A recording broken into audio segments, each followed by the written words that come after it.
In the headlines, with the rise of the automated business process, the National Workers' Union cautions the workforce to prepare for a changing world. The dreaded cancer disease is being blamed for 20% of all deaths in the country for 2014 and 2015. And the SLBS remains focused on expanding advocacy for standards as it gears up to host World Standards Day. We have the details of these stories and more coming up.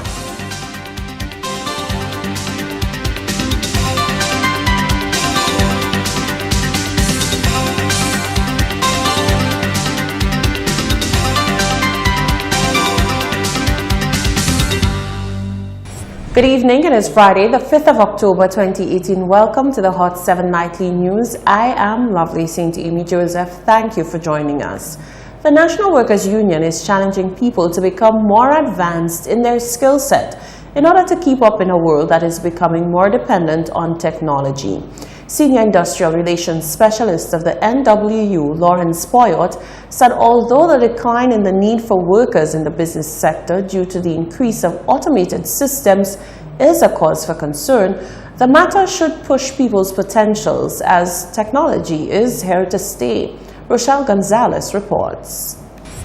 As the island continues to advance technologically, namely with the matter of more businesses becoming automated, one senior member of the National Workers' Union is asking the masses who stand to be affected by the moving times to use this worrisome issue as fuel to propel themselves forward.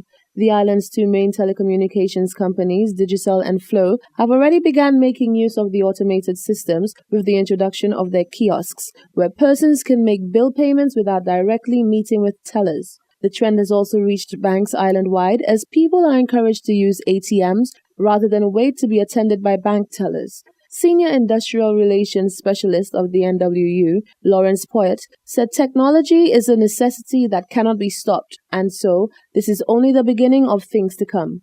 So the reality is that you cannot really hold back science and technology, because if it was possible to do that, what the cell phone does today, all right, compared to what the first computers were doing, it would not have been possible for us to have cell phones in our hands because we would have been stuck with a mainframe that would take the size of the Blue Coral building to perform some of the things that some cell phones doing.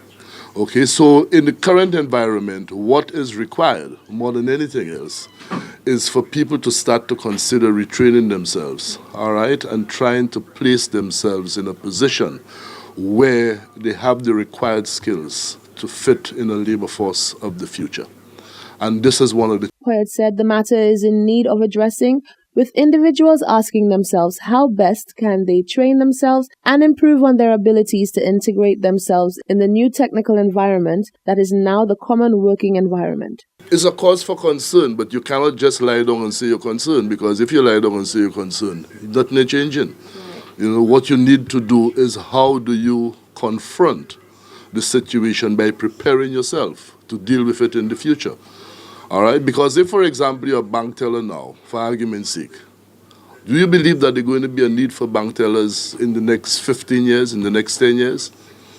There will not be, because a lot of processes may be or will be automated. So the question is, what do you do now at age 21, age 22, age 23, or even age 18 as a young bank teller to advance yourself? So by the age 25, 26, 27, whatever it is, at least you're better prepared for the labor force of the future. Since the evolution of technology is waiting for no one, Poyot said, one must be in a position to fit in with the moving times. Reporting for Hot 7 Nightly News, I am Rochelle Gonzalez. Cancer is being blamed for 20% of all deaths in St. Lucia in 2014 and 2015. The Ministry for Health has disclosed that cancer was among the top 5 killers between 2013 and 2015. Acting National Epidemiologist Dr. Michelle Fossois notes that breast cancer has been ranked as the #1 cause of cancer deaths among women in St. Lucia since 2006, and the trend shows that the numbers continue to increase. Studies show the risk of breast cancer increases with age, and most cases are diagnosed beyond the age of 50. However, cases have been recorded with women in their 20s, 30s, and 40s. Dr. Fossois noted that these cancers are preventable through modification of one's lifestyle, which includes decreasing alcohol consumption, no smoking, regular screening, early detection, and effective treatment. And now we join Rochelle Gonzalez as she hit the streets in commemoration of Teachers Appreciation Day with a special Friday version of Have Your Say, where she asked members of the public to name their favorite teachers and to explain why said teachers made their list. Augusta Eiffel, Mrs. Severin, Rebecca McGay, Madame Cadet, Claudette Ajoda, Gregory Lubin, Caroline Felix Auguste. Who are these people?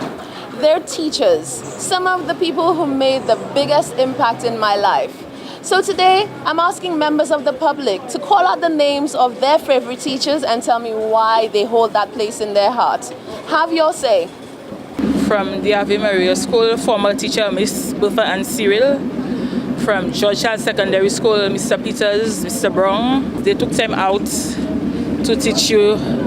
They had patience, you understood what they said. That's Mr. Robert. So that was my common entrance class. So that he was good. I like his vibe. Very knowledgeable. So his knowledge was way more beyond schoolwork itself. So there's more life lessons and all that good stuff. So I appreciated him a lot from back at RC. I'm Mrs. Trezell and Mrs. Clark, who died maybe about 2 or 3 years ago. Very special to me because they were not only teachers but mothers. Very warm. Miss Antoine. And why were they your favorite teacher? Yeah? Why was she your favorite teacher? Because to me she was the coolest teacher in the school at the time. Mr. Roger Joseph, that was in the RC school. Why? Well, he used to take a lot of time with us. Mr. Kodra. Why was he your favorite teacher? Because he's the one that actually motivated me and had me pass maths. So, a good motivational teacher. Miss Gail Fornil at Campus A. Every time she came to the class, she would have me standing on the desk. I used to like her so much. Now, you didn't think I would end this segment without letting you guys know who my favorite teacher was, did you? Of course not. Her name was Mrs. Williams, and she was my Stage 1 teacher, or as we call it right now, Grade K. And I was one of those children who, when they start school, they cry a lot. They have separation anxiety attached to their parents. Yeah, I had it bad. And Mrs. Williams was that soothing soul who made me feel better, who made me feel that it was okay for mommy to go off to work and leave me in the school. So yeah, I will always have her in my heart. She always holds a dear place in there. So just in case she's watching this, I don't know where she is right now. Thank you, Mrs. Williams, because I remember you to this day and you're still one of my best. So anyways, you've heard what everyone else had to say. Want to have a chance to have your say? Come join me right here at the William Peter Boulevard. Next week, same place, same time.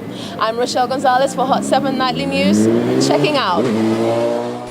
Thank you very much, Rochelle. A special salute to all the teachers across the island. And I need to say a special thank you to some of my favorite teachers, Miss Stephen, Mrs. Hettemeyer. I hope you have a great Teachers Appreciation Day and all into the weekend. In more news, St. Lucia's Tourism Minister, Dominic Fede, has been voted in as chair of the Caribbean Tourism Organization, CTO. His election took place on Tuesday at the Atlantis Paradise Island Resort in the Bahamas, where the CTO held its annual general meeting ahead of the official opening of the State of the Tourism Industry Conference. The new chairman said he is humbled and proud that his colleagues place such trust in him. We have a great opportunity now to advance the strength of our collective purpose. I think that's the key to our success. And we have to ensure now that we spare no effort to ensure that we use our collaboration at the CTO level to help to also advance the wider integration movement. I think we can all be proud if, 5, 10 years from now, the CTO can be seen in the same ilk of West Indies cricket and the University of the West Indies as success stories to unite the Caribbean further. I've always felt that the Caribbean is one of the strongest and most iconic and aspirational travel brands in the world, but also it is the most underutilized, and the opportunity exists now for us to ensure that we utilize the strength of the brand for the collective good of the destinations of the Caribbean. Fede will be the chair of the organization for the next 2 years. I think that the Caribbean is stronger than any one of our individual destinations, and it is important now for us to be strategic even amid our own set of circumstances of limited budgets and being from small jurisdictions that have lots of fiscal issues such as high debt and low growth in some instances as well. So we've got to make sure that tourism be a catalyst to transition the Caribbean out of its current state. The latest election ends the 2-year term of the Bahamas, which ascended to the position in 2016. You're watching the Hot 7 Nightly News. Still to come, the SLBS continues to advocate for better standards across the country. Students pay homage to their educators, and the weekly reading road trip with a difference. Stay with us.